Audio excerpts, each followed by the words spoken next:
Hi, everybody. Hope that you guys are having a good start to your week. I am, yes, same. Um, okay, so I am sorry, enable meeting. Yep, there we go. All right, so see that is up. Now I have just added the link for the PowerPoint file. Now I saved the PDF, but where it disappeared to is confusing to me. Let's see, where did that go? It's where, yeah, that's where it is. So that's where I want it to be. Um, Out of frustration, though, I have had some issues with one other part of my computer. So, you know, maybe you guys will get to see what it's like whenever a computer is with a webcam on is thrown out a window. I hope that's not the case, but we will see.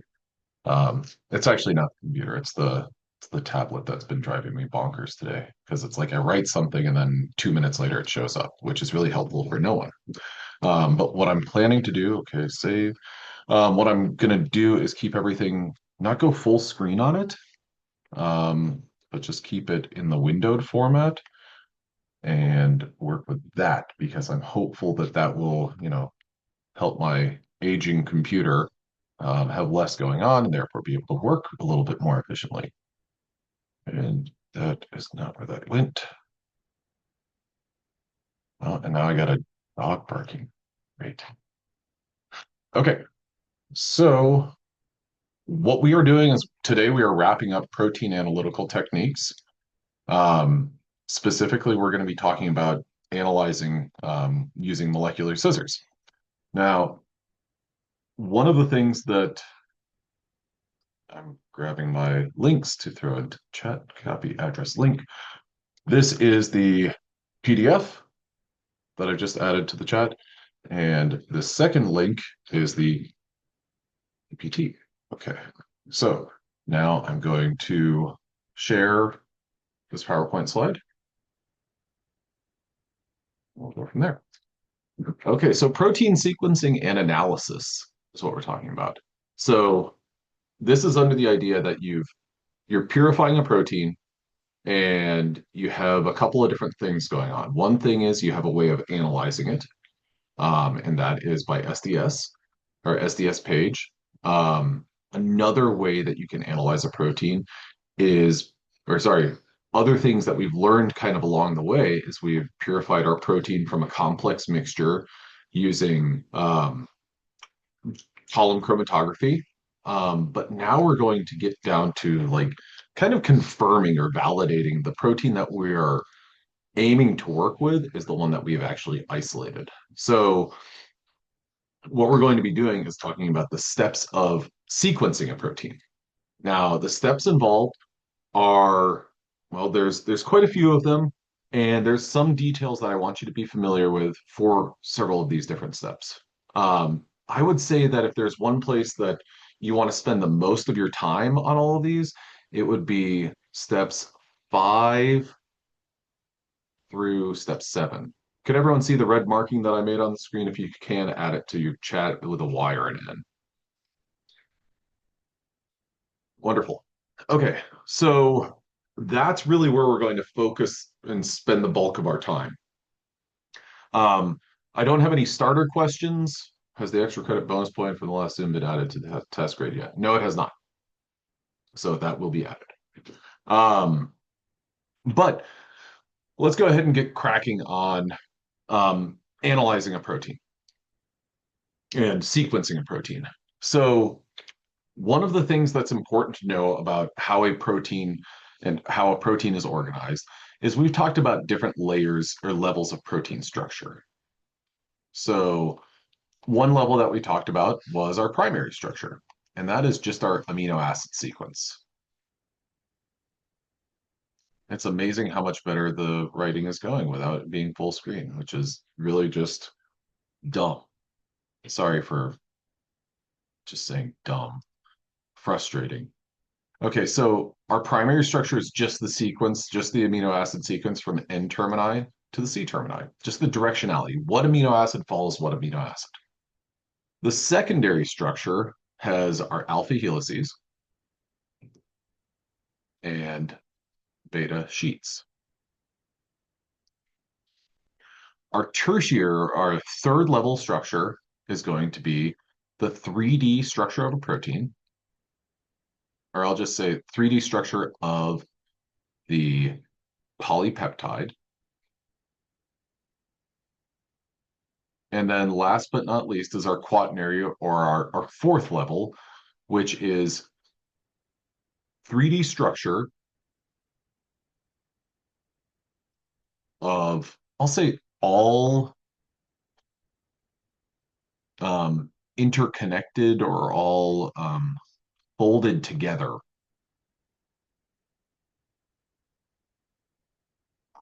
polypeptides. Okay. Now, all of these different levels have kind of different components in terms of what stabilizes them. When you think about the primary structure, well, what stabilizes this? That would be your peptide bonds. So a covalent or a peptide bond is an example of a covalent bond. So the primary structure is stabilized by the peptide bonds. Now, your secondary structure, this is by hydrogen bonding, specifically hydrogen bonding of heart. Okay, so there's my downside. I did not try to draw a heart there. Um, Hydrogen bonding of backbone groups, or just the backbone. So the carbonyl oxygen and the N termini of the polypeptide, or the amino groups of the polypeptide backbone, will hydrogen bond to one another and stabilize the secondary structure. Your tertiary structure is going to be driven by R group interactions.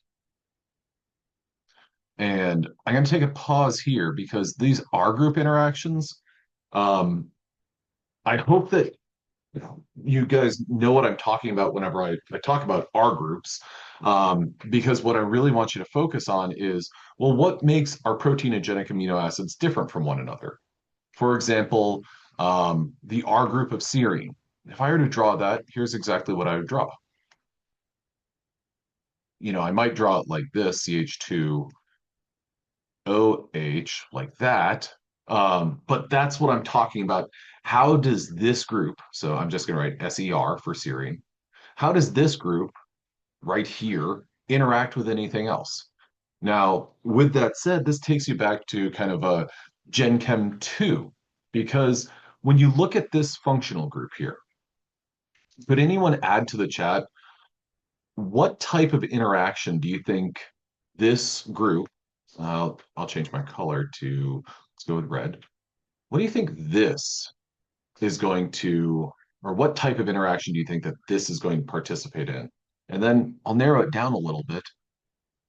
That group that's circled in or squared, rectangled in red, what do you think? What type of interaction do you think that's going to participate in?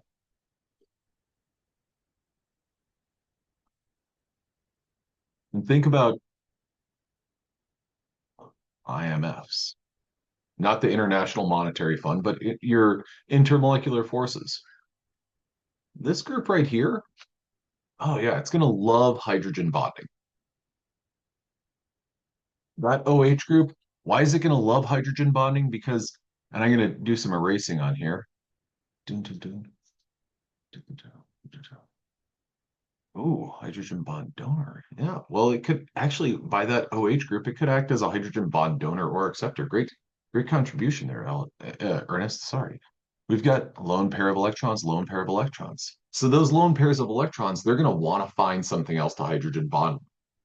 Now, that's how, so what I'm getting at is when you see this, or when you think about amino acids, and you think about, I'll go with aspartic acid, ASP. That's got CH2, and then aspartic acid has that carboxyl group. This group right here has a full-on formal negative charge. It's looking for a positive group. So there's going to be some sort of interaction between this and another positive group. Could you give me a 7 in the chat if you're like, okay, cool. Maybe I didn't know what he was getting at, but now it's crystal clear. And if you already knew, then just I'll go with the 7 as well. Okay, cool. So that's what our tertiary structure is going to be kind of dictated by. And this is why I spend so much time, or I like to think that I spend so much time. This is why understanding your R groups and the possible charges they can have and how they're classified can or is so important because we've got these hydrogen bonders, we've got these ionic interactors, but then we've also got groups like this, uh, where it's just a hydrocarbon. Those R groups that are kind of simple like that. Well, are those going to interact with other things? Yeah, they're going to interact with other amino acid R groups through hydrophobic interactions. Now, I don't know if I would, I'll admit that I have a problem in that whenever I talk about the nonpolar amino acids, I usually say they're boring. And, between friends, I'll go even farther and I'll use some words that are very unbecoming of me. I will be very critical of them because they kind of are boring. But these hydrophobic interactions, man, when there's so many of them, they can be very, very powerful. So I want you to, when you think about tertiary structure, I want you to hear 3D structure, and I want you to think like, oh, okay, that's what it looks like in 3 dimensions. So my X, Y, and Z plane, but there's lots of R group interactions that drive that shape, drive the fold of that protein. Okay. So then our fourth structure, and our fourth or highest level of protein structure is if you have peptide A and peptide B, these two things, these models that I'm showing you right now, I'm intending for you to look at them and be like, oh, well, that's kind of a straight chain. Yeah, it is. This is not what I don't want you to look at that and be like, oh, well, that's kind of a boring fold. I instead want you to look at that and say, okay, well, that's my primary structure. My 3D structure is going to look something like that and like this. And can everyone give me an X in the chat if you're like, okay, I can make that mental jump there. Any other character if you're like, wait, I don't follow. Okay. So I'm going to say primary, and then this is tertiary structure. Now so these structures right here, this A and B, that's what they look like as a primary structure. But then these R groups are going to interact with one another, which cause that protein to fold in on itself and fold and find interactions between those different R groups. Now, one thing is there are many proteins that they will fold and they'll take on a shape like this and they just say, okay, cool. I'm going to float around and I'm going to do whatever I need to do. I'm going to carry out whatever function, which we're going to get into function in a couple days now. I'm going to do what I need to, and I can exist as an island. But then there's other proteins that say, not so much. I actually fold best whenever I fold onto, and just for the sake of the visual, I'm going to give you another peptide.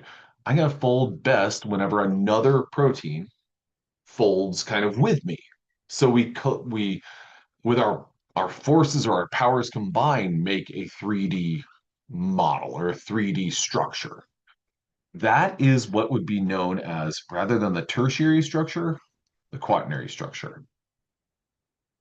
And when it comes to the difference between the tertiary versus quaternary structure, what's the difference? Well, the difference is one peptide or two plus peptides. If there are two or more peptides, that would be considered a part of your quaternary structure. If there is only one singular polypeptide, that's a part of the tertiary structure. That is uniquely the tertiary structure. Now, hey, I think he wants to play. Okay, we're going to take turns. So, when it comes to the difference between the tertiary and quaternary structure, it's a matter of is it one peptide or is it two peptides or two or more peptides? Now, when those multiple peptides kind of fold together, the same sorts of interactions are going to stabilize that structure. So, tertiary structure, yeah, it's a 3D thing, but it's R group interactions.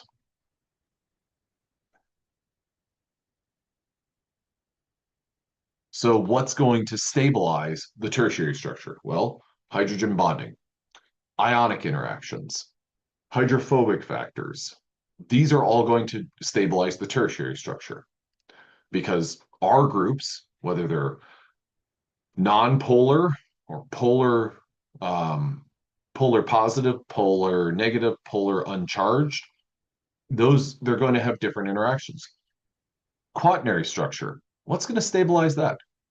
The same thing, but so I'm going to say R group interactions. I'm going to say R group interactions, but from different peptides.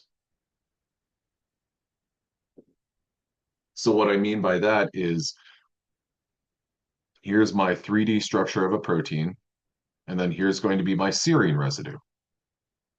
The serine R group right here. Well, I'm going to go ahead and draw another polypeptide that's also going to have a let's mix it up a little bit and let's give it an asparagine, ASN. And here's another polypeptide. Okay, these two things, when they interact and they fold together, that's going to constitute the quaternary structure. Could you give me a 9 in the chat if, okay, cool, I follow that. Now, I would imagine that some of y'all might be looking at this and saying, your model shows a single interaction between two amino acids. So this right, wow, sorry about that. I didn't mean to draw an arrow, but that's what Microsoft said that I meant to do. Is it just a single amino acid that's going to interact and that's going to stabilize this? No, it's not. It's lots of interactions at contacts between these two polypeptides.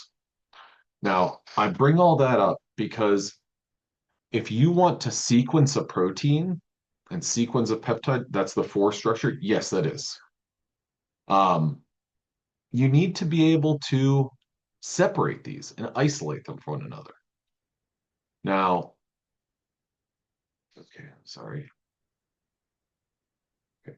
So you want to be able to separate these individual polypeptides. So then you can analyze those individual polypeptides. And that's what we're going to be getting into here. So this slide right here is a schematic or a rundown of the entire process. And we will go through the 8 steps of this, and then I'll come back to this slide a little bit later.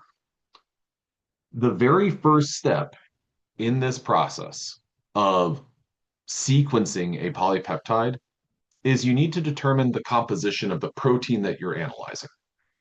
And essentially what you're asking is, does your protein consist of one polypeptide or does it consist of two or more?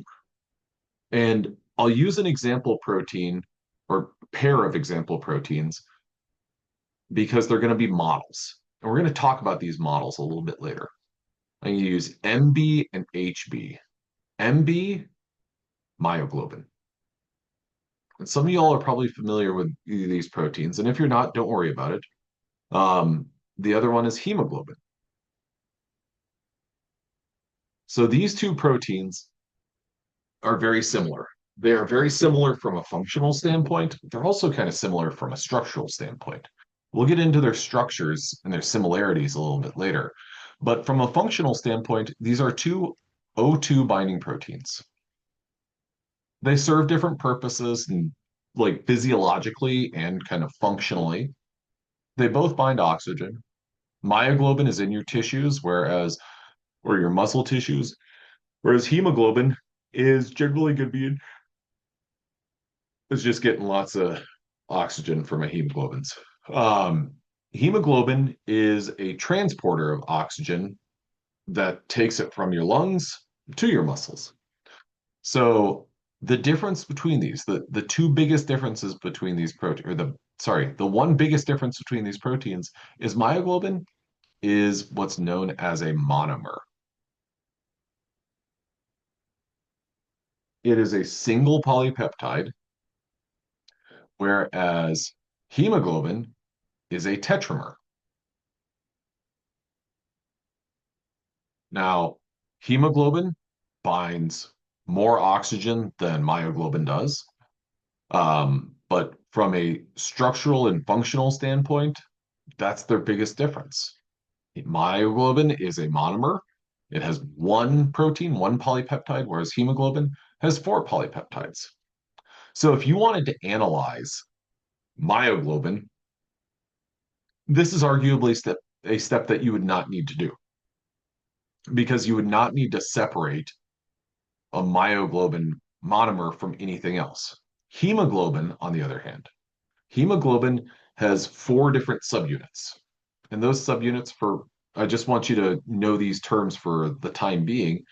There's an alpha 1, an alpha 2, and a beta 1, and a beta 2 subunit. So if you wanted to analyze the beta 2 subunit of hemoglobin, you would have to separate it from the two alphas and the one beta subunit. So you would have to do this sort of step. So the first step is to separate the one polypeptide that you're interested in from anything else. Could everyone give me let's go with a T in the chat to follow this. Okay. Now, in terms of what specific application or what information do you need to know? I'm using hemoglobin and myoglobin as models. I don't expect you to know the composition right now. We're going to get into that a little bit later. But I want you to be able to compare and contrast. Well, if I want to analyze myoglobin, do I need to do this? If I want to analyze hemoglobin, do I need to do this? Now, in order to separate this beta subunit from the rest of it? Well, there's a lot that you need to do. It's not just a matter of, oh, well, I can cross my fingers and stare at the protein sample for a long time. Instead, you have to disrupt these R group interactions. So, if we've got a serine on the beta 2 subunit interacting with a histidine on the beta 1 subunit, well, how would you disrupt that? I mean, that's going to be pH sensitive. So you're going to use an extreme pH that's going to end up with something, you're going to have a solution that's like a pH of 1 or 13. So you've got to go to those extreme ends. Alternatively, you could use one of these two different substances. Oh, you could use urea or guanidine hydrochloride. Now, these two solutions are known as chaotropic agents. If I were to ever start a band, chaotropic agent would probably be one of the names that we would consider. Now, what these things do is they disrupt H bonds, and they're very effective at that. And last but not least, and last but not least is a high salt concentration. That's also going to be effective at disrupting any sort of hydrogen bonding or ionic interactions. So your best options are to either adjust the pH or do something that's going to disrupt hydrogen bonding.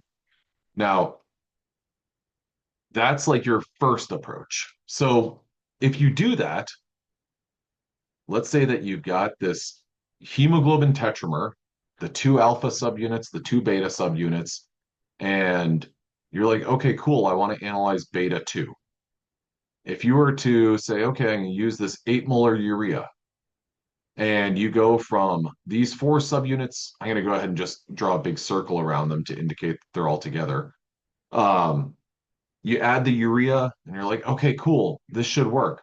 And then on the other end, what you see is, well, you see actually alpha 1, beta 1, and alpha 2, beta 2. Oh, wait. You were hoping that you'd get all of those individual components to separate from one another. But lo and behold, you didn't. Oh man, the alpha, one alpha stuck with a beta and one alpha stuck with the other beta. Hmm. So basically, adjusting the pH doesn't do anything. So what else could there be? And you got to think that these extremes, you're going to disrupt any sort of hydrogen bonding.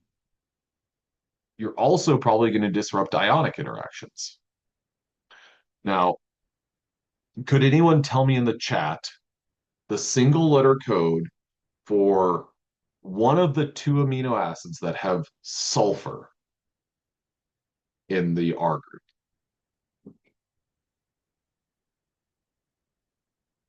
Done. Okay. So you got cysteine C and methionine M. I don't know why. Yeah, I started writing methionine. Now, cysteine, if you remember that R group, it looks like this: CH2, SH. And then methionine looks like this: CH2, S, CH3. Methionine, with the presence of this methyl group here, is a fairly nonpolar amino acid, whereas cysteine is a polar uncharged. Okay. Now, cysteine has this fantastic capability. What cysteine can do is it can find another cysteine and form a disulfide bond. So if you have, let's say, a polypeptide where you've got a cysteine right here, which I'm going to go ahead and add the SH, then you got a cysteine right here, SH. What might end up happening is that these two groups coming up or come in close enough proximity to look like this. Joel,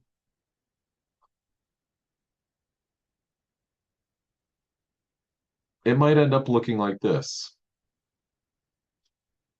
S, and that right there, I'm gonna write over it in red. That red bond right there is known as a disulfide bond. Now, if we think about different sorts of interactions, um, is a disulfide bond a hydrogen bond? No. Is a disulfide bond a induced dipole? No. Is a disulfide bond a interaction between two ionic groups, a positive and a negative ion? No, it's not. A disulfide bond, I think that we might as well just go ahead and call a spade and call it a covalent bond. Now, as a covalent bond, if we, you know, change the pH, ooh, yeah, it's going to be super fun. Maybe add these chaotropic agents. I got to tell you guys, this bond is going to, and maybe this is an old pop culture reference, but it's much like the honey badger. It's going to see the change in pH and it's going to say, I don't care. I'm a covalent bond. I'm strong. I can persist. I can endure that. So these treatments right here, not going to do anything to a disulfide bond. And if a honey badger reference is too old, I'm fine. I accept that. So we have to use something else to disrupt a disulfide bond whenever we encounter it. Because a disulfide bond between two subunits or between within one subunit that cannot simply be disrupted by, you know, I'll just say resistant or resists. I'm going to use delta. No, pH changes. Thank you very much. pH changes or, salt concentration, SAT, salt concentration changes.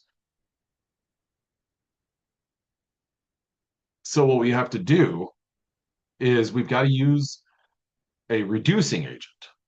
There's two reducing agents that I want you guys to be familiar with. DTT, also known as dithiothrietol, or 2-mercaptoethanol, also known as beta mercaptoethanol,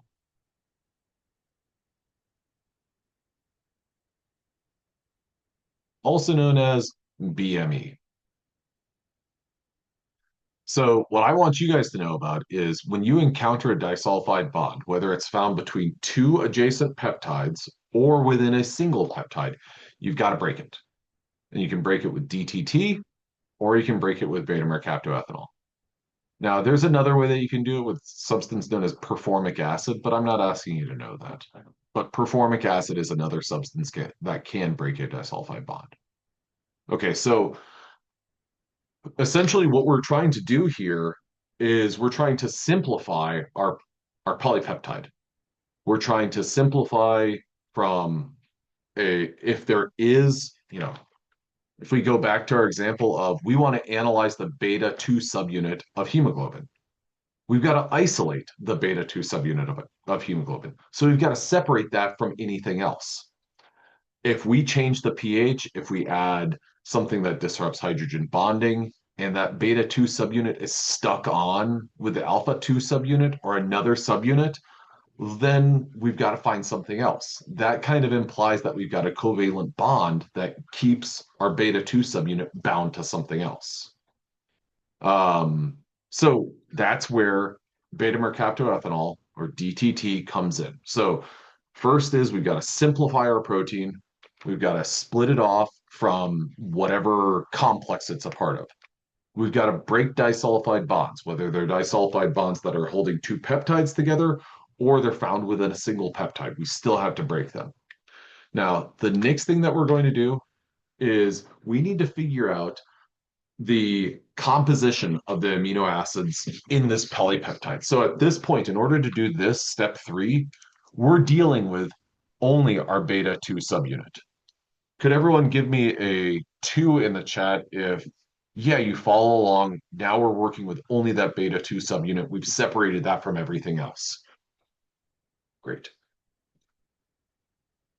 Now, at this point in time, with that beta 2 subunit alone, we can begin to say, all right, well, we want to learn more about it.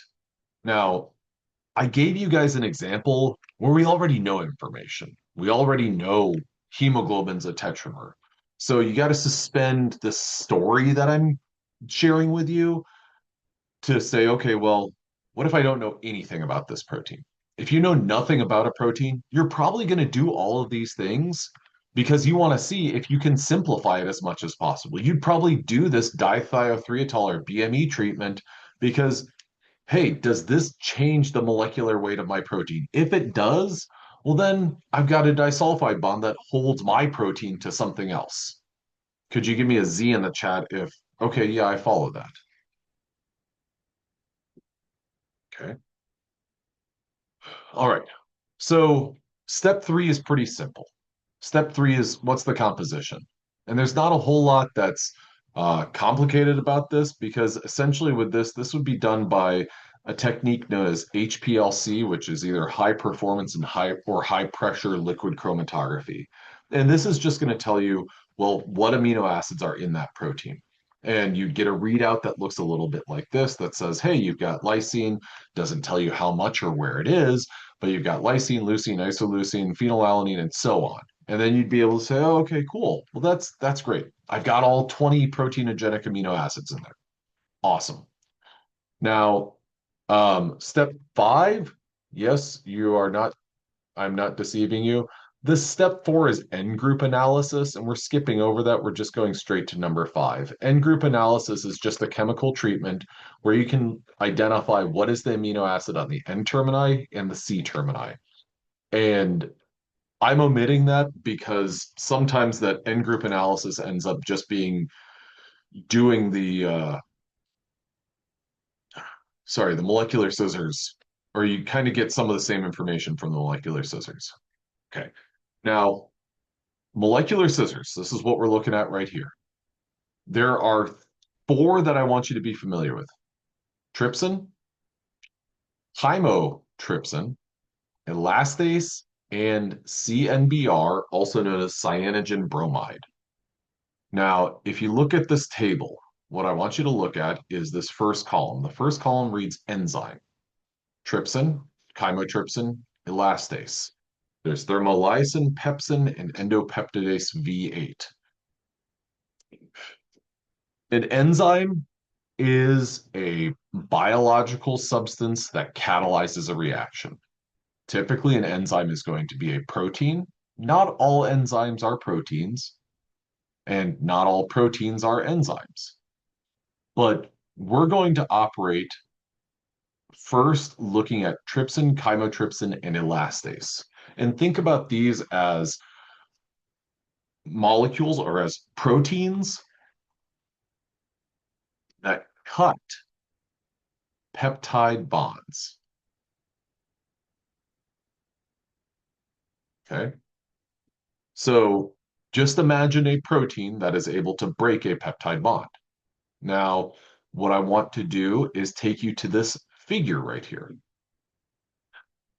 And I want you to follow along with me.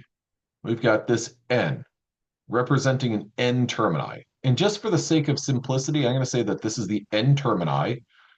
I'm going to go ahead and label it with a positive charge. There's my N termini of my protein.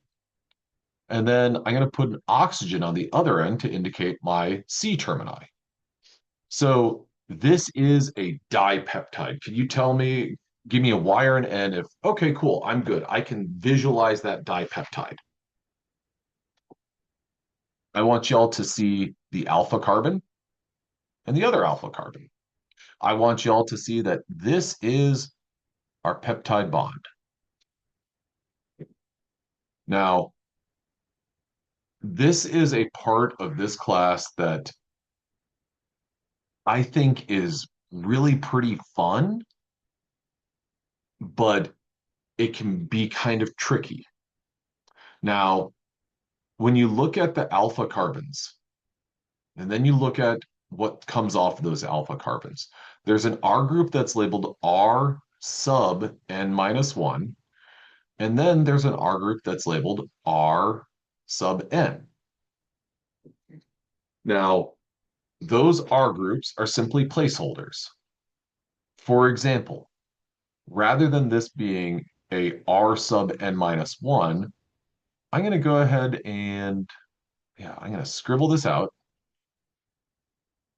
Let's imagine that in this R sub N minus 1 position, we had a serine.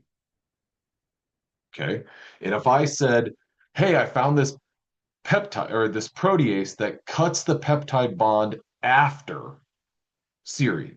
My question for you guys, and I want you to put an 8 in the chat, is there a peptide bond that is found after the serine in this dipeptide that I'm showing you?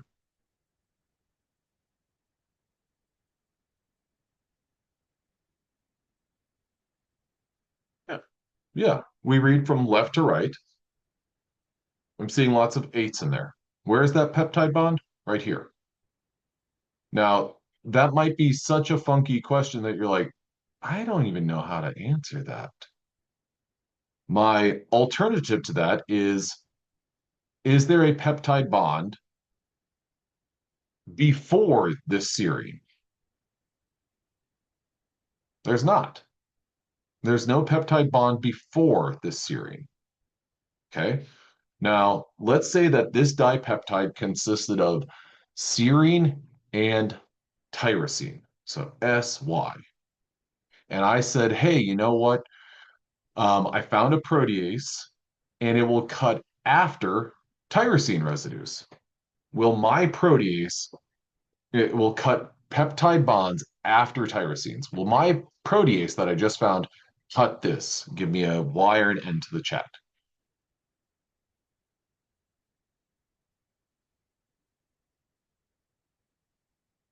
I'm seeing some yeses, but let me ask it. This is a dipeptide. Is this a peptide bond? It's not a peptide bond. So the protease that cuts after tyrosine, well, what it's going to do is it's going to look for this tyrosine, and then it's going to look for a peptide bond after that tyrosine. And it's not going to see that peptide bond there. So this protease is going to say, oh, not interested. Can everyone give me a cue in the chat if they understand that? Even though they might have been mixed up on one of those, they get it. They get kind of the boundaries of what I'm saying. Okay, great. Now I'm going to do some erasing. And we're going to kind of pivot a little bit. I'm going to remove this N termini. I'm going to remove the C termini. You're saying there's not a peptide bond that cuts after, right? Yeah. Sorry, there's not a peptide bond after that can be cut. Sorry for my phrasing. So now I'm going to use this model here, and I'm going to introduce you to three of these proteases: trypsin, chymotrypsin, and elastase. And we're going to start out with trypsin. We're going to look at this model, and I'm going to read the specificity. The specificity for trypsin says that it will look for the R sub n minus 1 to be a positively charged residue, like an arginine, which I'm going to use the three-letter code ARG, would be right here, or a lysine right here. Now, essentially what that means is that it will cut this peptide bond right here if this residue right here is an arginine or a lysine. So now I'm going to give you a peptide, ARK. Will trypsin cut this peptide? Give me a wire and end to the chat.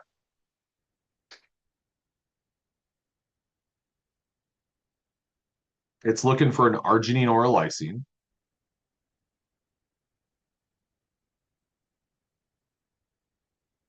And it will cut after an arginine.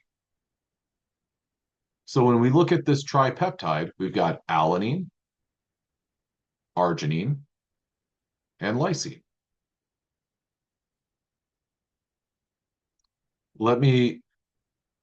This trypsin, I'm going to draw trypsin kind of as like a Pac-Man type of character, or Ms. Pac-Man. It will see the alanine and say, I don't care about alanine, but I'm going to continue processing this peptide. Oh, now I see an arginine. Okay, cool. I'm going to cut after an arginine. So this bond right here, trypsin will cut. And it will do that. And the result will be A-R and K. Could you give me a 5 in the chat if, okay, yeah, I follow that. Okay. So trypsin will see that and it will cut there. It sees the terminal lysine and says, I don't care about that. Why? There's no peptide bond for trypsin to cut. Does that make sense? Now, I'm going to give you another one.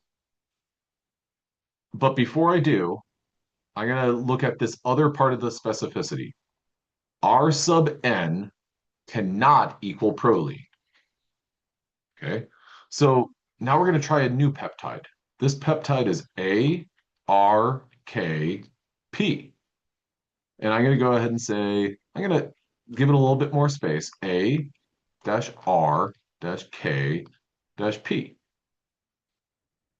Now, I'm going to go peptide bond by peptide bond. The first one that I highlighted. Will trypsin cut that peptide bond between A and R?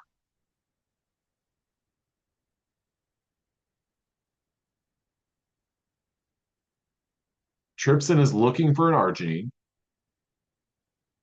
Trypsin will see a peptide bond going to an arginine and says, I don't care. So I'm going to use black and I'm going to put an X over this. So it's not going to cut that. The next peptide bond is going to be R to K. Trypsin will see that and it will say, yay, I love cutting. Now, trypsin doesn't cut one time and then just abandon. Instead, it will cut and it will continue processing. So the next bond is going to be this one right here. Trypsin will see this lysine and it will say, oh, I love cutting after lysines. I love cutting peptide bonds after lysines. Will this bond right here give me a 1 if trypsin will cut it and give me a 3 if trypsin will not cut it?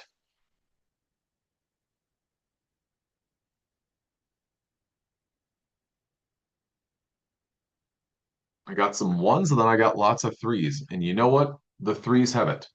Trypsin will not cut this.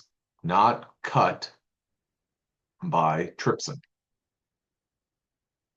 And the reason for that is we've got to look at this guide, this rule. It says trypsin's going to look for a positively charged residue like an arginine or a lysine. And it will cut after that unless what immediately follows it is a proline.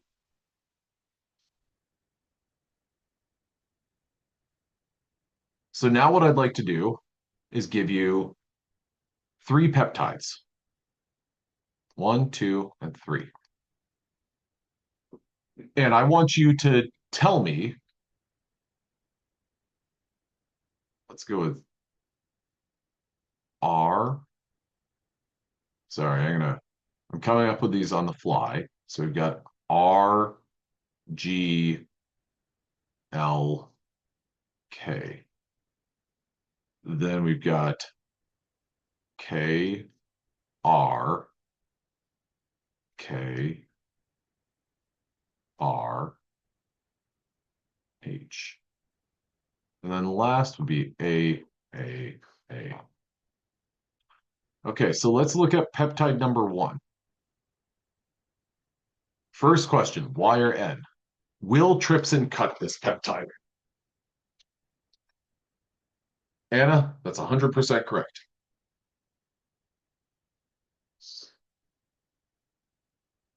Yeah, the first peptide will be cut by trypsin.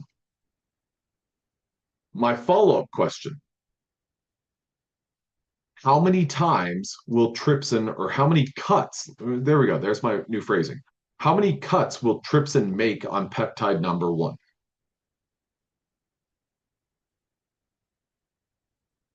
1. Spot on. It's 1. Because it does have 2 amino acids that it likes. It likes cutting after arginine, it likes cutting after lysine, but there's nothing to cut after the lysine. So it won't do anything there. Now, now let's look at peptide number 2. KR, KR, K, KR, KRH. Will trypsin cut this? Yeah, no problem there. How many times will trypsin cut?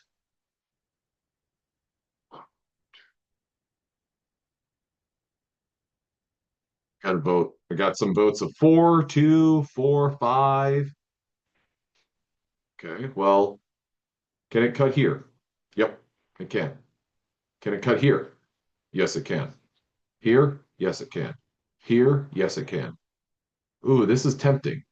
It's tempting to say it's going to cut after that histidine, because histidine's a polar positive residue. But let's go back to our guide. Positively charged residues like arginine and lysine. Histidine's not on there. But then also, the other part of it is, well, there's no peptide bond there. So 4 is the correct answer. Last but not least is number 3. AAA. Will trypsin cut this peptide? Y or N to the chat. Fantastic. Okay. So we spent a good bit of time on trypsin. We spent a good bit of time on trypsin because it serves as a really good model.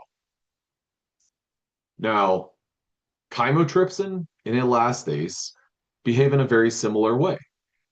The only difference is, what is the signature? What is it that they are looking for? What's the code? What's the sequence? Now, one thing that I want you to recognize about all of these is this R sub n minus 1. So basically, this residue that I've highlighted cannot be a proline for trypsin. Same thing for chymotrypsin. Same thing for elastase. Trypsin, chymotrypsin, and elastase are all very similar because they have this one set of rules. Trypsin's going to cut after R and K. Chymotrypsin's going to cut after F, W, Y. Elastase is going to cut after A, G, V, S. It's going to cut after those unless proline is what follows them. Now, there is this other little comment for chymotrypsin. Cleaves more slowly for R sub n minus 1 if it's an asparagine, a histidine, a methionine, or a leucine. I don't need you to, I want you, let me rephrase that. I want you to focus on the specificity, less on the, oh, but what about these? Okay. So I really love these because we're going to do a problem in just a moment, but also there's kind of like a game component or a game-like component to it. I think that there's good ways to anticipate questions for exams. For example, you could see a peptide. I could give you a peptide and say, hey, how or which of our treatments, trypsin, chymotrypsin, or elastase, is going to cut this peptide? Well, trypsin isn't going to touch it. Chymotrypsin is not going to touch it, but elastase loves cutting after. And that's another thing about these. All of these are telling me which residue it's going to cut after. Elastase is going to cut after alanine. So it's going to cut here. It's going to cut here, here, here, and here. So that's one type of question. What cuts it? What cuts it? Another sort of question would be, well, what are the products?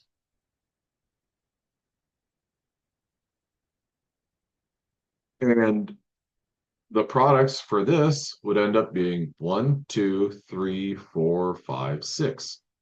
6 alanines.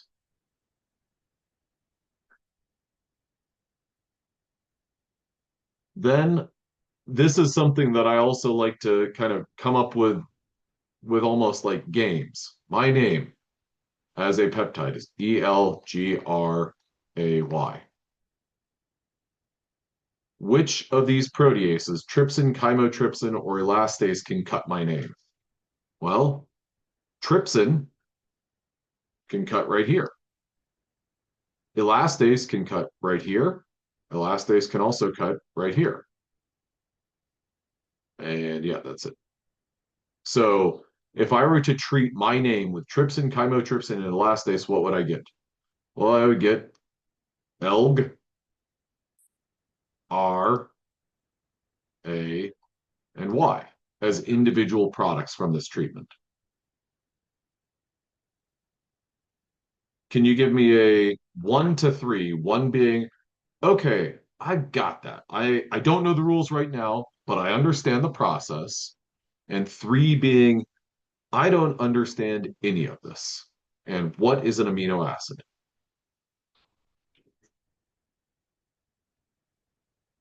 I usually give an extreme example of the third option because um, I don't think anyone's actually there. And if you are, then by all means, message me and I'd love to meet so that we can talk through things. But this is one kind of approach to solving these sorts of problems. Now, it's for, oh, geez. You know what they say? Time flies. Time flies. Am I right? Okay. So now what we're going to do is work through a multi-tiered problem related to this. So you have a hypothetical peptide. And this peptide shows us that we've got a disulfide bond. So what would we do? We would use disol or DTT or beta mercaptoethanol to break that disulfide bond. And after we've done that, we are going to then do the composition analysis. What amino acids does our polypeptide have? And maybe we get a good idea roughly of how many there are. Okay, as it turns out, we've got basically every single amino acid in this polypeptide. Okay, cool, great. Now, what we want to be able to do is figure out the sequence for this polypeptide. And that's kind of the like that's the end goal of all this, so that you can figure out what is the sequence of the amino acids so that you know the primary structure, which will be beneficial for learning about the secondary structure as well as the tertiary and basically the overall function of the protein. So we could do this N group analysis, which is kind of what I glossed over, but you could figure out which your amino or carboxy terminal amino acid is. Now, after you've done that, you're going to utilize your molecular scissors. And in the sorts of problems that you should expect from like on an exam or something like that, it would be here are the products, reconstruct them. So here are the products for digestion of our peptide with trypsin. Now, these rules right here, I want you guys to know. I want you to know that if your peptide has an arginine or a lysine, trypsin's going to cut after that arginine or lysine, unless there's a proline. Now, with that in mind, we have these four peptides, T1, T2, T3, T4. These are our trypsin digestion peptides. Looking at those, can you deduce any information about, because what we want to do is we want to figure out, is this peptide reconstructed as, is it T1, then T3, then T2? We want to put this puzzle back together. Is it T1, T3, T2, T4? Is it T1, T2, T4, T3? Could you give me a Y or an N if, yes, I understand what we're trying to do here? Okay. So we want to reconstruct this. Now, my question for you is based on your knowledge of what trypsin does, could you reassemble this, or could you select one of these peptides to be either the N-terminal peptide or the C-terminal peptide? So we've got 1, 2, 3, 4 spaces. Here would be the N-termini, and here would be the C-termini. Sammy says T3 is the end. Can anyone give me a 7 in the chat if they concur? Second that. Perfect.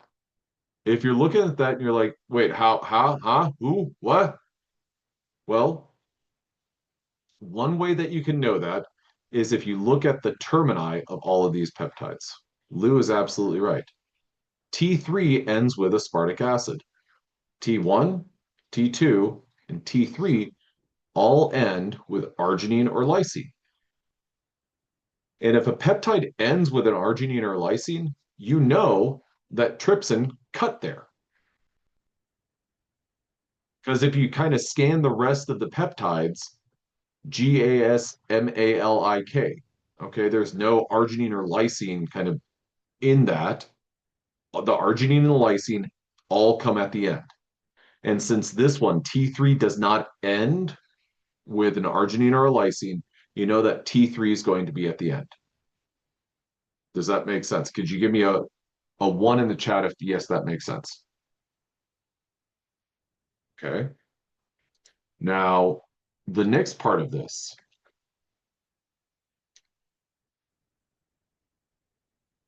is, expand this a little bit. And now, okay, there we go. Okay, cool. In terms of reorganizing the rest of it, we've got T1, T2, T4. Well, this could be T1, T2, T4, T3. This could be T4, T1, T2, T3. We don't really know. But as soon as we get, so what we'd want to do is we'd want to do a treatment with another protease or another kind of peptide bond breaking treatment. And this other one would be with something known as cyanogen bromide. Cyanogen bromide, or CNBR, is going to cut after methionines. So after MET. Now, as soon as you hear that, you can probably, you're going to go back and forth between these two pieces of information. But as soon as you know that cyanogen bromide cuts after methionine, I think that all of this kind of folds into play, or all of it kind of folds back together. Because if you look at C1, C2, and C3, and you compare that to T1, T2, and T3, do you know which one is the C terminal peptide? You do. Tell me in the chat which one it is. C2. Well, we know that T3 is the C terminal, but from that, we also know the sequence DCVHSD, DCVHSD is in C2. So now, if we're assembling this as using our C code, we know C2 is at the end. We know T3 is at the end. And whenever this treatment is done with cyanogen bromide, C2 is at the end. Okay. So as soon as we know that, we can compare these peptides and say, okay, well, actually, looking at C2, there's a part of C2 that is found at the end of one of our other peptides. So again, we're going back and forth between these two kind of data sets. Which peptide is going to be found in this location right here, upstream of T3, based on our C2 results? It's a convoluted question, but could anyone answer that? T4. Okay. How do we know it's T4? Well, what we want to do is we want to look at what precedes DCVHSD, and we find that it's TK.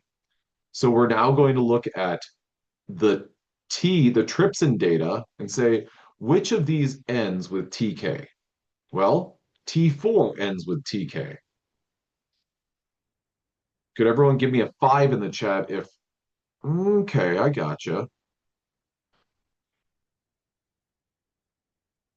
4.5, I like that. Okay. So what we're doing is we're kind of doing like a Venn diagram of sorts, and we're looking at our data sets and saying, okay, well, this overlaps here and this overlaps here. Aha, this is the common thread of it. So TK is what is upstream of the DCVHSD. And if we look at T1, T2, we don't have to look at T3, but T1, T2, and T4, we see that T4 ends with TK. So that means that this is TK. Nope, not TK, Joel. T4 is what I meant. Sorry about that, everyone. So now, as soon as we have that, we can look at the remainder of our T4 peptide. I'm reading from the right to the left now. Or actually, I'll read from the left to the right. We want to find YLIACGPM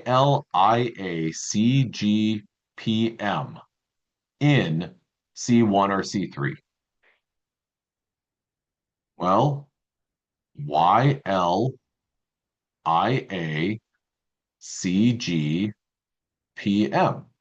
is found in C3. So that tells us that C3 is right here. Can everyone give me a 7 in the chat if, okay, I see that. Okay. Now this is the hardest part. We've got C2, we've got C3, but what could possibly be right here? Perhaps it's C1, but then again, it might also be C1. I'm going to go ahead and I'm going to boldly say that it's C1. Now what I want to do with that is I want to look back at my trypsin data because I don't know, is it T1 then T2 or is it T2 then T1? So I just need to look at this peptide, YLIA ALIK.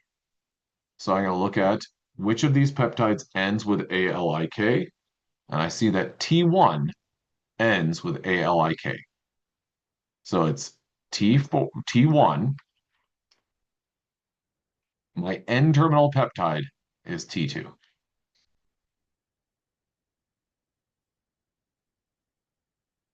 Now, could this have been done without kind of partnered information? Could this have been done individually?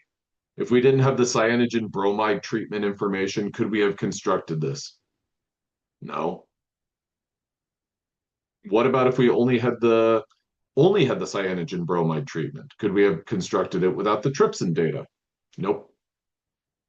Only whenever we kind of marry those two do we actually have like a complete data set and have kind of the entire map of assembling a peptide.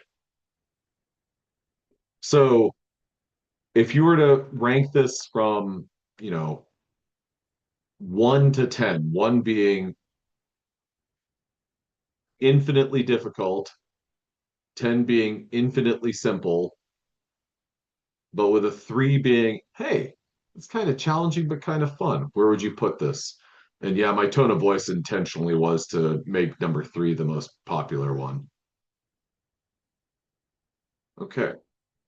Now, at the heart of all of this is understanding how these peptides cut. So these 3 right here and this one right here, you do have to know. I'm not going to give you that information. If I gave you problems like this on your exam and I introduced something else like thermolysin or pepsin or endopeptidase V8, I would say this additional protease is used and it cuts with this pattern. Now, one thing that I'd also like to add to this is that if you look at elastase, trypsin, and chymotrypsin, they are all referencing an R sub n minus 1. And it's saying, okay, well, in this location, you have this residue. This cuts after. Well, that's the rule for these.